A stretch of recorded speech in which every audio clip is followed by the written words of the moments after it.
I'm Derek Smith, and welcome to Road Trip. Over the next few weeks, I'm going to be driving cross-country from sea to shining sea to explore the regional cuisines of America. Now, I'm a student at the Culinary Institute of America in New York, where I want to specialize in regional American cuisine, so I figure what better way to learn about it than to experience it firsthand. I'm out here in Phoenix, Arizona right now. I'm making my way back to New York, but I'm not going straight back. I'm taking the scenic route. So come along with me as we explore America and just learn about American cuisine, learn about the ingredients and the cooking methods and what makes it unique, because when you get a fish dish in Miami, it's going to be a lot different than what you get in Seattle. So come along for the ride and we're going to have some fun together.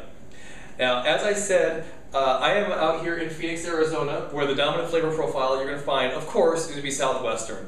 Now, Southwestern is going to be, Arizona all the way down to Texas. Texas has more of a Tex-Mex flavor, but Arizona has more of traditional Southwestern flavors. A lot of influence coming up out of Mexico. The key ingredients that you're going to find in Mexican, Southwestern cuisine, you're going to see a lot of vegetables. A lot of vegetables. You're going to find peppers and chilies and beans and corn. Corn is actually one of the most prevalent ingredients you're going to find in Southwestern cuisine. So many applications for it, but one of the big ones that they do is they'll grind up the corn, make corn flour. That's what they use to make the masa, which is the dough that they use to make corn tortillas with the press, the traditional press that they have. And just a little tip, corn tortillas, a lot healthier for you than flour tortillas, and they have more flavor. So if you're ever going out to a Southwestern restaurant, always ask for corn. Just a little tip. Another ingredient that you're going to find in Southwestern cuisine is jicama. Now, if you're not familiar with jicama, what jicama is, it's a tuber. It's in the same family as the potato, but it's very light, has a crisp texture, but it has a sweetness to it. It's almost reminiscent of if you crossed a potato with an apple. Just peel it, dice it, eat it right out of your hand. And it's a great little snack. It's very light, very refreshing. Toss it in a salad with some vegetables, a light vinaigrette. It would make a great salad for a summer picnic or a barbecue. Now, as far as Phoenix goes, Phoenix doesn't produce a whole lot because it's a desert. But they do have a lot of cattle ranches up in the north, and there is a lot of produce being grown in the Yuma area in the southwestern part of the state when you get closer to California. So it's all kind of coming together in Phoenix as a melting pot. As I said, with the cattle ranches up north, just something interesting to learn about, the cattle ranchers are the ones with the money. They had the cows. They had the employees who worked for them, the ranch hands. The cattlemen would keep all the best cuts of meat for themselves, their family, or to sell at the market. And they would give the scraps to the ranch hands.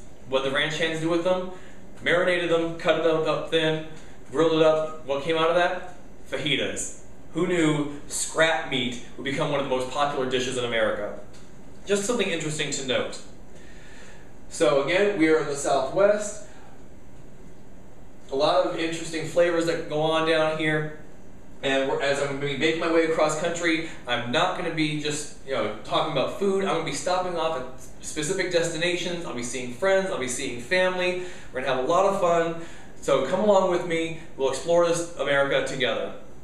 Now, I also want to invite you to go ahead and write to me. I've had some people already doing this to me before, saying, oh, you're in culinary school, you know about this now. Maybe, maybe not. So we'll give this a try. Go ahead and write into me at my Facebook page, www.facebook.com/DerekSmith74. That's DEREKSMITH 74. Send in your questions. If you have ingredients you're trying to figure out what to do with them, I might be able to give you a little bit of a tip. So feel free to write in, and I'll answer you on the show here. I'll also write back to you personally on Facebook. And then finally, I want to give you a tip of the day. And being that this is our first episode, because you know what, the road trip starts tomorrow, so I want to give you actually a couple of tips. Number one, always make sure you're seasoning your food. Salt, pepper, and if you like it like I do, garlic and everything.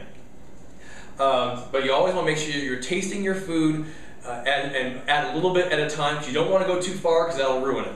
So always make sure you're seasoning your food and tasting it as you go, and always feel free to alter a recipe.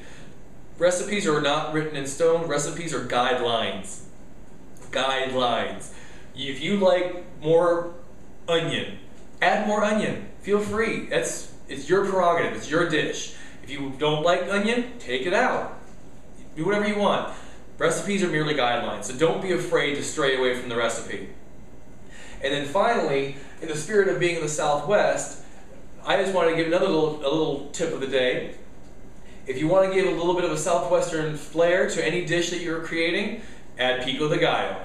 Pico de gallo is simply basically a 1:1:1 ratio of tomato, onion, and jalapeno. Throw in some lime juice, some cilantro, salt, pepper, and garlic to season to your taste. If you don't want it that spicy, leave out the jalapeno. If you like a good kick to your food, add another jalapeno. It's up to you. But add a little bit of pico de gallo. You can put it on fish, you can put it on beef, you can put it on chicken, you can use it as a salsa on the side. Mix it together with some mashed avocado. You've got guacamole. Who doesn't love guacamole? So that being said, as I said before, tomorrow we leave. First destination is the Grand Canyon. So come along with me for a road trip and we're gonna have some fun together. I'm Derek Smith.